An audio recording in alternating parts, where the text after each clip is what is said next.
I've been considering this story, this Bible story for some time now. Um, the story of David and Goliath. Yes.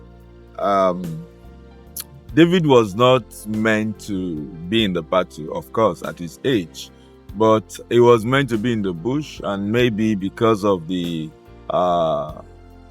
enemy's camp or whatever, he had to come back home. Or there's a lot Bible didn't say about that, and so maybe it wasn't safe. The father felt it wasn't safe for him to be, in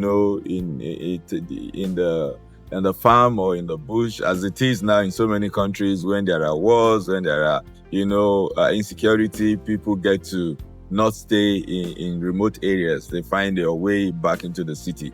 Maybe that was the situation with David at the time, but Bible didn't say much about that. But it was time of war. The Philistines were against the Israelites at the time, and David was around his father.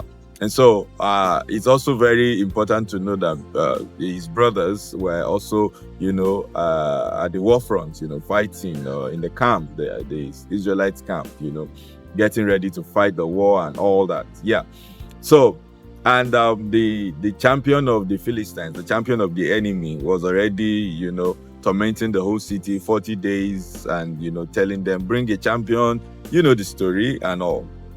And so the father said, go and take care. Go and check on your brothers and give them this food. Yeah, so I preach a message sometimes, and I said, from errand to greatness. From errand to greatness. And so we'll talk about that later. However, in this particular story, David delivered the message, but he couldn't but just notice that Goliath was not only speaking against Israelites, he's speaking against the God of Israelites.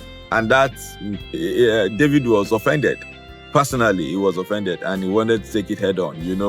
No matter what the cost will be, I would defend God. I'm not here to defend this city, but he can't be talking against my God like this. It's the extent of his relationship with God. You can't be talking against my God like this. I would defend. I would step up. And he went to meet the king. And all the king was saying to him was, no, you can't do it. You are not competent. You are not capable. You don't have the necessary skill. You don't have the requirement. You have been in the bush. You don't have city experience. You don't have war experience. There is no way you can do it. If David had kept quiet at that time and not bring up his own CV, his own resume, the story would have been different. And so I don't know who has been telling you no. I don't know what has been telling you no. I don't know what has been telling you the door cannot be opened. I need you to bring your own CV. Yes. And so bring out your own CV. Tell them you were in the bush, lion came and you conquered. Tell them you were in the bush, bear came and you conquered. Those were what David was saying. I understand all you said, but I need you to know that I've had similar experience. I've had similar situation. So I don't know what door you've been knocking on, and they said there is no key.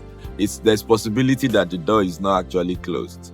You just need to give it a push. So be encouraged this day and take it head on. Let them know what you have. It might just be the answer that they needed to hear.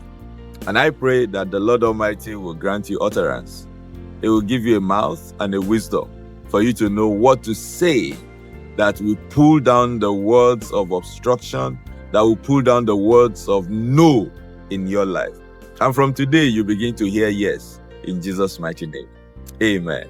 I'll conclude this story in the next video. God bless you.